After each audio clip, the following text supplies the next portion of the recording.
Buen día, para efectos de acreditación, mi nombre es Michelle Lizeth Muñoz Bell.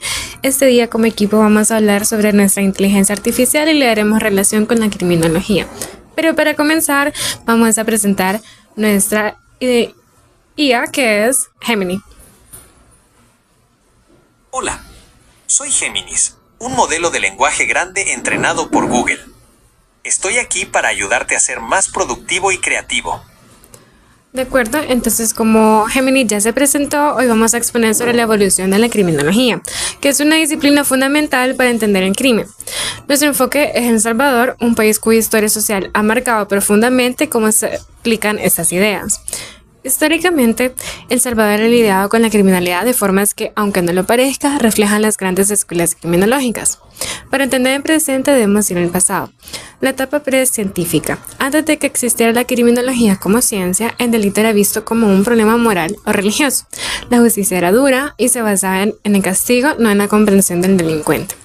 La escuela clásica, como primera gran revolución, llegó a la escuela clásica en el siglo XVIII. Sus pensadores como Cesare Beccaria sostenían una idea revolucionaria, que es el ser humano tiene libre albedrío y elige cometer crímenes. La pena no debía ser un castigo cruel, sino una herramienta para disuadir, siendo proporcional al delito cometido. En resumen, podemos decir que la escuela clásica humanizó la justicia y la hizo más racional. Su enfoque principal no era en criminal, sino en delito en sí mismo.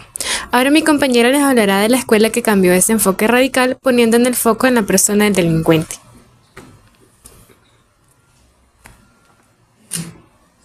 Mi nombre es Cindy Noemí Escobar Lobato. Les voy a hablar un poco sobre la escuela positivista.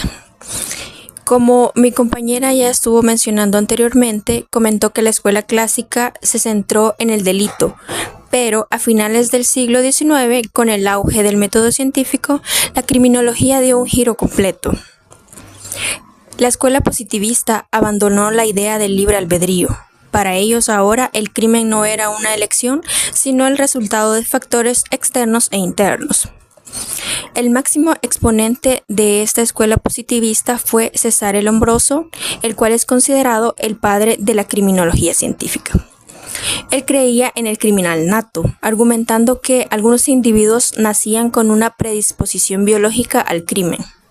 Su teoría, aunque fue refutada, es considerada pionera en el estudio científico del delincuente.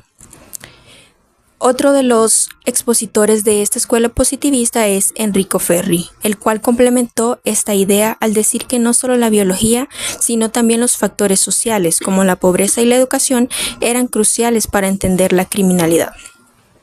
Y finalmente, otro expositor es Rafael Garofalo, el cual acuñó el término que usamos hoy en día, que es la criminología.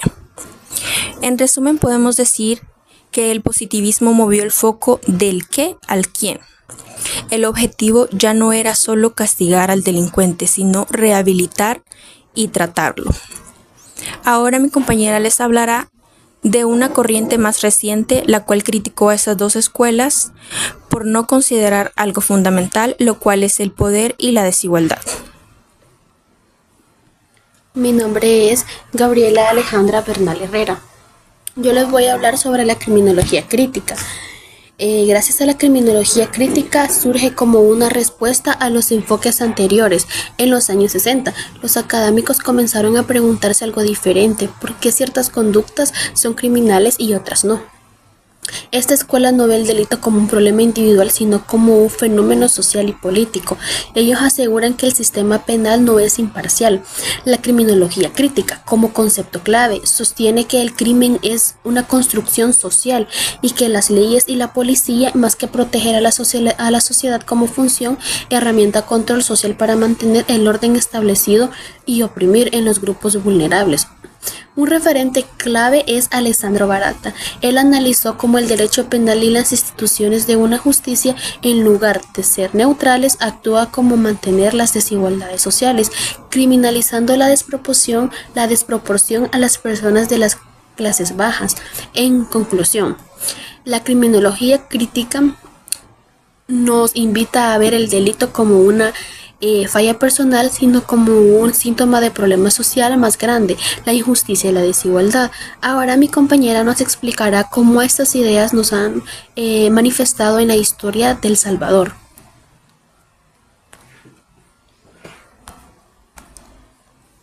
Buen día. Para efectos de acreditación, mi nombre es María Elizabeth Marroquín Chávez. Yo les voy a hablar sobre la evolución y los retos en El Salvador. Como ya vimos, las escuelas criminológicas han pasado por varias etapas en El Salvador. La criminología no ha sido la excepción. Históricamente en el país ha adoptado un modelo que mezcla las ideas de la escuela clásica y la positivista. Las políticas se han centrado en la represión y en la mano dura. Desde hace décadas, las políticas de seguridad en El Salvador han priorizado el castigo severo, reflejando el principio clásico de la disualización a través de la pena. La idea es que las penas más duras evitarán que la gente cometa crímenes. También se ha intentado estudiar al delincuente para su rehabilitación, pero esto se ha visto a menudo limitado por un sistema penal saturado en el que prioriza la sanción sobre la reinserción social. Esto es una aplicación de las ideas positivistas, pero sin el componente social necesario. En El Salvador, el pasado nos demuestra una fuerte tendencia en la represión, pero el contexto del país, con problemas como la pobreza y la violencia, nos lleva a una visión más compleja. Mi compañera nos hablará de cómo la criminología crítica ha ayudado a entender estos problemas y los desafíos actuales en el país. Para efectos de acreditación, mi nombre es Gabriela Alejandra Arias Callejas.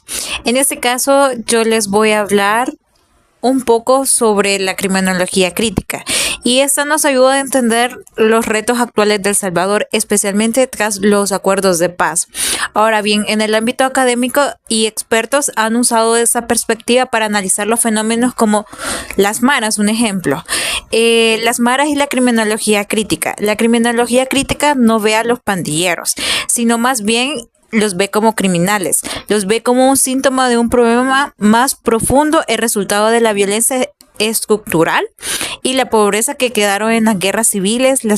Las pandillas crecen día con día y en este caso no hay oportunidades ni esperanza.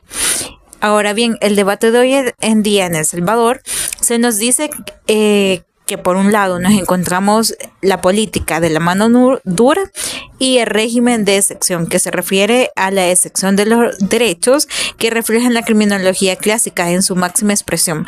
Por otro lado, tenemos las voces que abogan por un enfoque más social centrado en la prevención y la resocialización, basándose en los principios de la criminología crítica. En resumen, para terminarlo, en El Salvador ha recorrido un camino que va desde el castigo racional del individuo hasta la visión examinada de desigualdades sociales en esta disciplina, que nos ha ayudado con el tiempo a entender la justicia en nuestro país. Esta sería toda nuestra exposición. Muchas gracias.